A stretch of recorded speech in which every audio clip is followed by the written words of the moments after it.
Olá, vamos mergulhar hoje numa história fascinante e, por que não dizer, um tanto irônica do nosso judiciário. Uma história sobre um bônus que, na verdade, não era bem um bônus. Pois é, a gente já começa com a pergunta que parece um quebra-cabeça, né? Como é que pode um bônus, criado para premiar o desempenho, ser pago para todo mundo, sem que ninguém avalie desempenho nenhum? Parece estranho, mas foi exatamente essa a situação que o governo brasileiro criou lá atrás. Para a gente entender bem esse dilema, a gente precisa voltar um pouquinho no tempo, lá na criação de um pagamento especial, uma gratificação que, na teoria, deveria ser aquele incentivo a mais para recompensar o bom trabalho dos servidores públicos. Então, tudo começou em 2002, com a criação da GDATA. O nome oficial é bem comprido, Gratificação de Desempenho de Atividade Técnico-Administrativa. Mas a ideia por trás era super simples: pagar mais para quem produzisse mais. Simples, né? Bom, nem tanto. E é aqui que o plano original e a realidade batem de frente. A intenção, o propósito declarado, era recompensar o esforço individual, a performance de cada um. Só que, na prática, a coisa foi bem diferente. O bônus acabou sendo pago como um valor fixo, igualzinho para todos os servidores da ativa. E o detalhe mais importante, antes mesmo de qualquer avaliação ser feita. Foi aí nesse exato ponto que a confusão jurídica toda começou.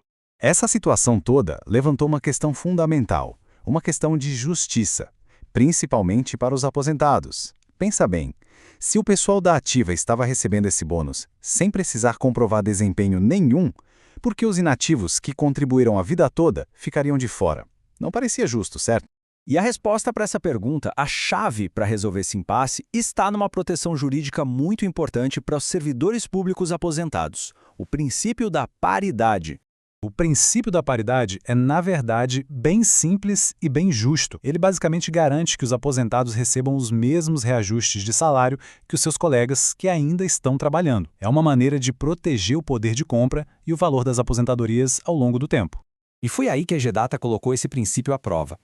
A grande questão era: esse pagamento era de fato uma recompensa por desempenho, algo específico e individual? Ou era, na prática, um aumento geral de salário disfarçado de bônus que deveria então ser compartilhado com todo mundo, inclusive os aposentados?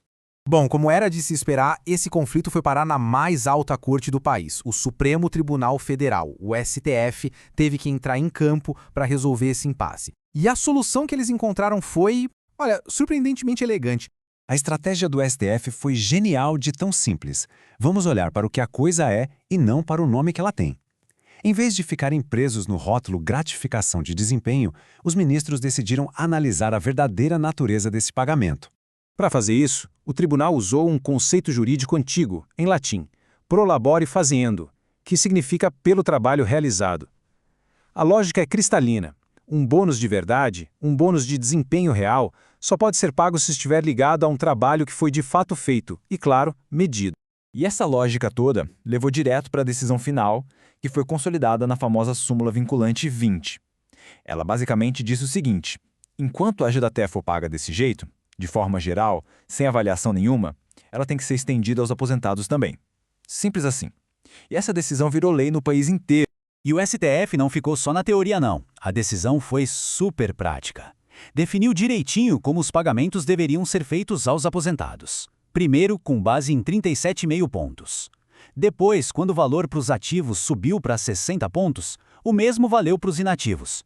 Foi só depois que as avaliações de desempenho começaram a acontecer de verdade que o bônus se tornou um pagamento pro labore faciendo. E aí, só aí, a regra da paridade deixou de valer da mesma forma para ele. Mas essa história não acaba com a GDATA. Na verdade, essa decisão criou um efeito cascata poderoso que mudou muita coisa. A lógica do STF foi tão clara, tão forte, que virou um precedente importantíssimo. O princípio era aquele: se um bônus é pago para todo mundo, sem medir o desempenho, ele não é um bônus de verdade, é um aumento disfarçado. E esse raciocínio seria usado de novo, e de novo, e de novo. O caso da GDATA abriu a porteira, sabe? A mesmíssima lógica foi usada para garantir o direito de aposentados em relação a um monte de outras gratificações. Elas tinham nomes diferentes, como dá para ver aí, mas sofriam do mesmo problema. Eram chamadas de bônus de desempenho, mas na prática eram pagas como aumentos gerais. No fim das contas, esse caso todo vai muito além do direito. Ele nos deixa com uma reflexão importante sobre integridade e coerência nas políticas públicas. Fica a pergunta: Como a gente pode garantir que os nomes que damos às coisas, tipo um bônus de desempenho, realmente correspondam ao que elas são na prática? Fica aí pra gente pensar.